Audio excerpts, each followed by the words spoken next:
Queridos amigos, el país tiene unos problemas de unas dimensiones colosales y hay uno en el que nadie ha pensado. La nación es acusada continuamente porque causó perjuicios, causó daños, incumplió un contrato, invadió un terreno que no debía invadir, un policía le pegó un tiro a una persona sin justificación. Esos son acciones de responsabilidad extracontractual del Estado o contractual del Estado. Entonces se adelanta el proceso que puede provenir de dos vías, de la vía judicial, y entonces hay una sentencia judicial que condena al Estado, páguele al señor Sergio Gel la suma de tanto en tanto tiempo. ¿Ya? Muy bien. O por vía de los tribunales de arbitramiento. Los tribunales de arbitramiento se reúnen, son jueces, examinan el asunto y condenan a la nación a pagar tanto dinero. Muy bien, entonces usted tiene su título en la mano, es una obligación del Estado, la plata llega porque llega. Pero ¿qué pasa? Que la ley dice qué sucede si el Estado no paga en un determinado tiempo. ¿Qué pasa? Que empieza a pagar intereses claro. Moratorios. Los intereses moratorios en Colombia son de un valor incalculable. Pues calcule solamente el valor de lo que llaman la tasa de usura, 30 y pico % anual, cuando la inflación en Colombia es del 5% anual, es decir, 6 veces la inflación. Eso es mejor que ganarse la lotería. Entonces la gente dice, bueno, muy bien, aquí tengo mi sentencia. Señor ministro de Hacienda, págueme. No pago. Muy bien, perfecto. Entonces págueme los intereses. Ahí sí tiene que pagar porque si no embargan a la nación y le embargan los bienes. Entonces se ha montado lo que se llama un mercado secundario de sentencias de la nación. Un negocio. Con unas tasas de interés sencillamente descomunales. Porque el señor Mauricio Cárdenas, ministro de Hacienda, para no descuadrar su caja, dijo, prohíbo que paguen sentencias del Estado. Que se vaya todo el mundo a intereses moratorios y el que venga detrás. Pero estamos hablando de intereses moratorios de sobre billones de pesos. Billones. No, entonces son miles de millones. No es son miles de millones de pesos en intereses. ¿Cuál no es negocio? Pues pagar intereses. Y menos moratorios. No, pero claro que sí. Pero para Cárdenas sí, porque no tenía que pagar nada. Usted no pagaba nada.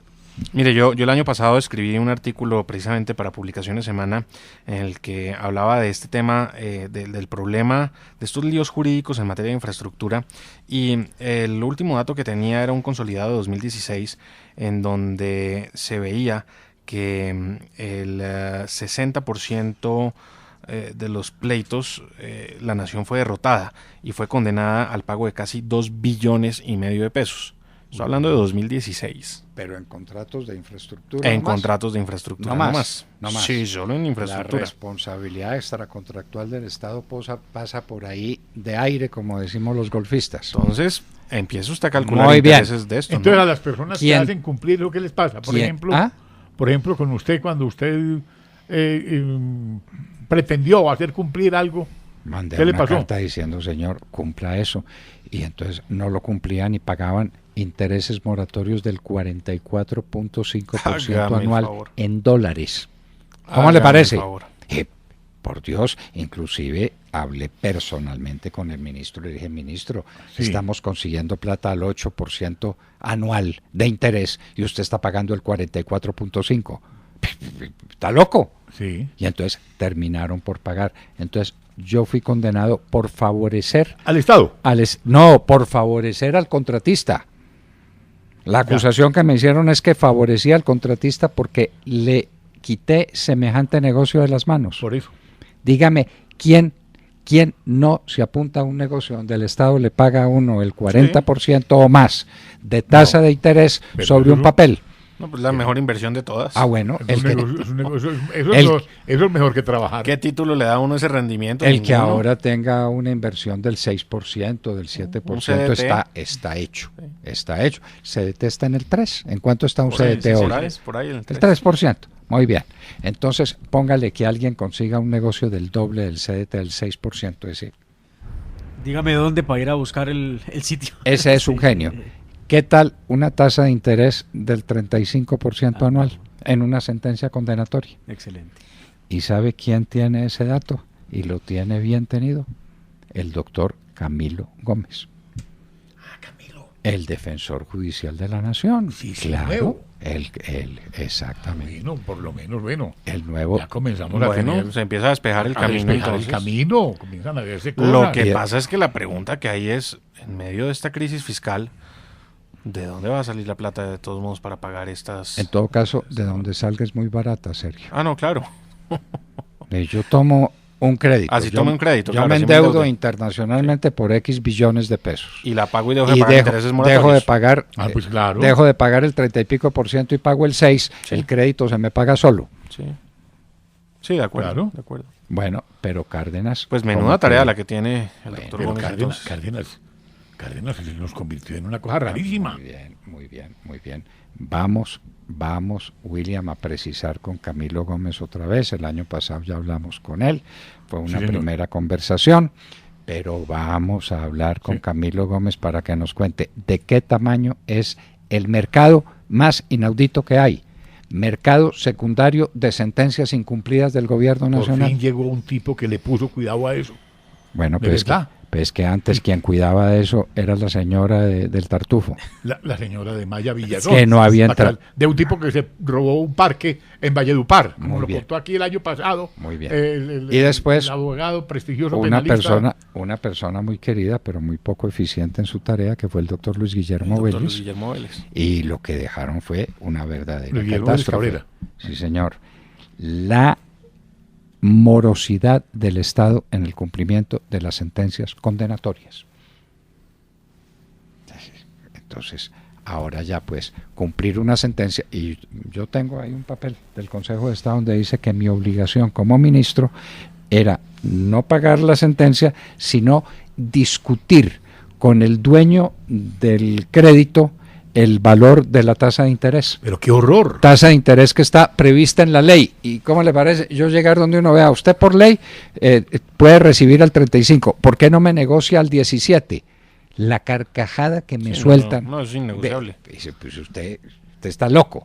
Yo me someto a lo que diga la ley. Punto. Eso no lo saben los consejeros de Estado. O sí lo saben porque son de mala fe. Aquí tenemos unos consejeros de Estado de mala fe. Usted sabe cuál es la corona de la sociedad francesa. Es decir, el punto donde una persona llega y dice, no, de aquí para adelante no se sigue nada más. ¿Cuál es? ¿Cuál es? El ser consejero de Estado. Consejo de Estado. Consejero de En Estado. Francia. En Francia. Aquí consejero de Estado es cualquiera. Ah, sí. Y saber que la institución la trajo Libertador de Francia. Pero una institución napoleónica. Ajá. Napoleón creó el Consejo de Estado y eso tuvo un desarrollo colosal. Y aquí tuvimos un Consejo de Estado, había que ver quién eran los consejeros de Estado. Yo recuerdo un profesor que teníamos en la Javeriana que era el doctor Rojas Arbeláez. Usted no se imagina lo que era un hombre del Quindío. El jurista, el hombre cuidadoso, el hombre transparente, absolutamente transparente. Ahí tuvimos al doctor Álvaro Pérez Vives, al doctor Miguel Lleras Pizarro, al doctor Alberto Zulet Ángel, al doctor... pero había que ver los consejeros de Estado que tenía Colombia y lo que tiene hoy. Y no pregunte mucho por la hoja de vida y por los antecedentes de cada persona de esos. Ni por los amigos, ¿no? Ni por los ni por amigos. quienes los rodean, pues, Ni porque por- es que esto ha sido porque- una tragedia el tema de la justicia en Colombia en los últimos años. con el Consejo Superior de la Judicatura. Que se resiste a desaparecer. Y manda, y dispone. Y entonces ya sacaron una declaración, el presidente, un doctor Sanabria, me parece que es presidente del Consejo Superior de la Judicatura, con nosotros no se metan y esto no se debe acabar, lo que necesitamos es más plata. Pero claro, y además, Sanabria. en esta época en que todos piden plata, pues imagínese. Usted le pregunta a un funcionario de la rama, de la jurisdicción ordinaria, le pregunta cómo ve o qué piensa de los movimientos de jueces en Colombia. Y dice, lo más triste es que uno puede hacer carrera judicial. Y uno fue oficial mayor, uno estuvo ahí, hizo pinitos de juez en el circuito. Se ha esmerado y quiere aprender y está haciendo su esfuerzo. pero cuando uno le dice que hay concurso, uno se presenta al concurso, que es parte importante, ¿cierto? Es un tema de mérito. Pero la otra parte que es más importante todavía es ser muy amigo de algún político que le ayude a uno a ubicarse. Rama es rama, como dice No, la no, cuña. pero eso está como el concurso de méritos que hizo el presidente Duque el año pasado para el superintendente de Industria y Comercio. Allá se presentaron más de 20 hojas de vida, ¿no? Y pues terminó nombrando al amigo, al enemigo de Andrés Felipe Arias, además. Hay enemigo de Navarro Rafael Barreto, Nieto ¿no? Loaiza. No, pues de medio partido. Y enemigo de Paloma Valencia. Y dijo que Andrés Felipe Arias era una rata. Ah, sí, Sí, tranquilamente. pero pues se presentó al concurso, al que todo el mundo se presentó, pero pues terminó nombrando al Porque quien el era el otro más que estaba cercano. era pantalonudo. Sí, Robledo. Robledo. Pantalonudo y tomó unas Pablo decisiones Felipe Robledo. Carácter. Pablo Felipe Robledo. controvertidas o Pues lo que sí, se quiera, pero pero no se dejaba manosear. bueno. Y entonces, de este sujeto, lo único que se sabe es que le dice rata a un hombre como Andrés Felipe Arias. Sí, entonces es el nuevo superintendente de Industria y Comercio, porque el nuevo superintendente de Sociedades, como lo dijimos el año pasado, es un tipo que es el yernastro del doctor Carlos Holmes Trujillo. Porque es así, porque Bueno, lo único que ha hecho. Pero si es un hombre con méritos. Pero después de dejar olvidado, perdóneme, después de dejar olvidado a Andrés Felipe Arias y dedicarse a colocar un pariente de la señora, eso no es así tampoco tan Bueno, fácil. habrá que Y ver que sacrificar al mejor funcionario de la desastrosa administración de Juanpa, del peor criminal que ha tenido Colombia como presidente en su historia. Bueno, eso puede ser una afortunada coincidencia. Hago de abogado pues del diablo. No, Una el- afortunada el- coincidencia el- porque es un hombre muy El interesante. doctor Líbano es un hombre brillante. Tiene No una lo estoy hoja de descalificando, vida. es que yo no sabía ni cómo se llamaba. Sí, Juan Pablo Líbano. Juan Pablo estoy Líbano yo estoy defendiendo para que no es que- al señor que conozco. Yo no puedo hablar del que no conozco. No, yo sí Y conozco ustedes a este, claro, sí, sí, sí. Además, yo a usted le creo y a usted le creo. Y si es una persona de los méritos, de las capacidades. Absolutamente. Yo no estoy, absolutamente. no lo estoy descalificando. Absolutamente, y además el argumento No, que nos sí. daban hace un tiempo es, bueno, pues si se trataba de cambiar a todos los funcionarios, pues qué bueno que se cambien. Sí. El problema es Que cuando cambien no, la cúpula militar, claro, por ejemplo. el problema es cuando no se cambian a todos los funcionarios, ¿no? Muchas ratificaciones de las que Que hubo. cambien a la gallina azul y que cambien a El todo año el mundo. pasado. Se cambian unos poquitos y se deja la gran mayoría de los funcionarios actuando, los funcionarios que vienen de Juanpa, como por ejemplo los de la Cancillería que están manejando el tema de Andrés Felipe Arias, los de migración. Ah, bueno. Funcionarios de segundo nivel. Sí, son los que siguen respondiendo. De segundo nivel, claro. Respondiendo las peticiones Yo creo sobre que el le tema da de Andrés Felipe Arias. Le dio risa por lo de la gallina azul. Oiga, sí, que no sabía quién era la gallina azul, pero ya me dijo.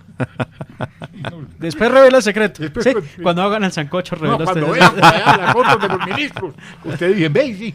Bueno, pero de todas maneras esa es. No, pero uno uno pero- no se explica cómo mantiene en el cargo a una persona como el doctor Mario Suárez Melo, por ejemplo, en Bancoldex.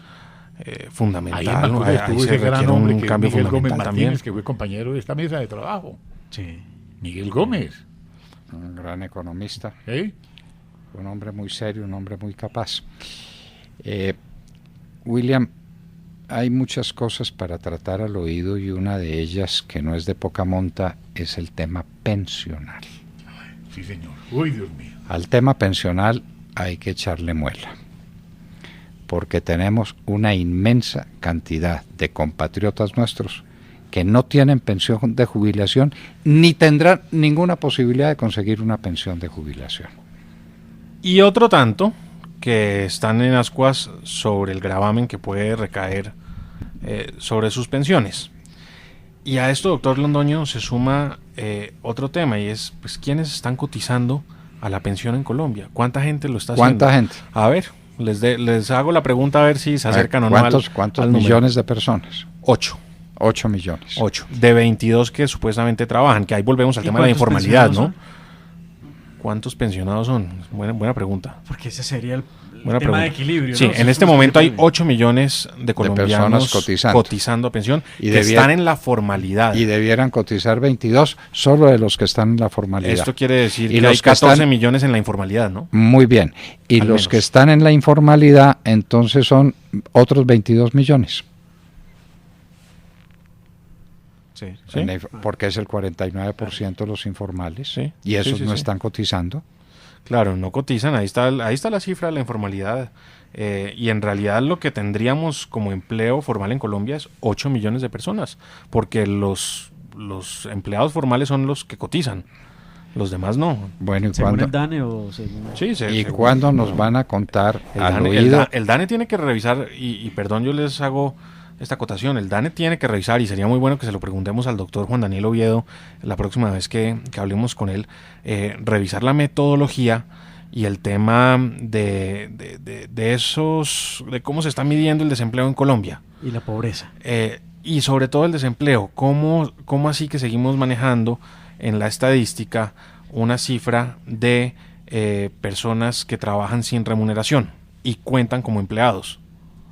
Entonces esa es una cifra que hay que revisar y sería muy Empleados por interesante. cuenta Emple- propia y claro, empleados eso es- sin remuneración. Empleados Yo sin estoy remuneración. empleado, pero nadie me paga nada. Entonces, ojalá el doctor Juan Daniel Oviedo nos cuente Pero estoy empleado. cómo es lo de esa cifra y si se va a revisar, porque de esta hemos venido hablando a lo largo de los últimos años y pues ya tenemos interlocutor, un gran interlocutor el que tenemos en el DANE ahora, y pues sería muy bueno poder preguntarle al respecto.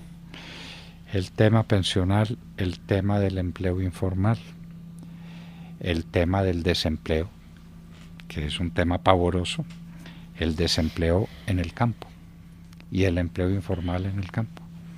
Es Todo. que el DANE llega y dice, usted ha trabajado en los últimos 15 días o en el último mes y alguien le ha pagado algo. No, si alguien me ha pagado algo. Me dieron un plato de sopa y entonces ese es empleado. Son unos criterios para la Y a eso determinación. súmenle ustedes todo este fenómeno migratorio de Venezuela a Colombia, Que agrava la situación que pone muy difícil la situación del empleo en Colombia. en Colombia y en toda América Latina. Veía pues, yo hace somos unas el semanas... El principal problema. Sí, pero el veía país yo con el problema. hace unas semanas el problema que está generando esa migración irregular a Chile, por ejemplo, en donde también muchos chilenos ya se están quejando de que los venezolanos les están quitando el trabajo y se los están quitando por una razón muy sencilla, es que no tienen documentos y ofrecen trabajar por un valor mucho menor al que ofrecería un chileno. Entonces, Pues por un plato de comida. y eso obviamente pasa en Chile, pero en Colombia pasa pues de manera exponencial. Entonces Y también el tema de Venezuela, claro que genera preocupación. los problemas de Colombia son gigantescos, hay que hacerles frente, los problemas son para solucionarlos. Lo que uno se pregunta es, ¿los estamos enfrentando?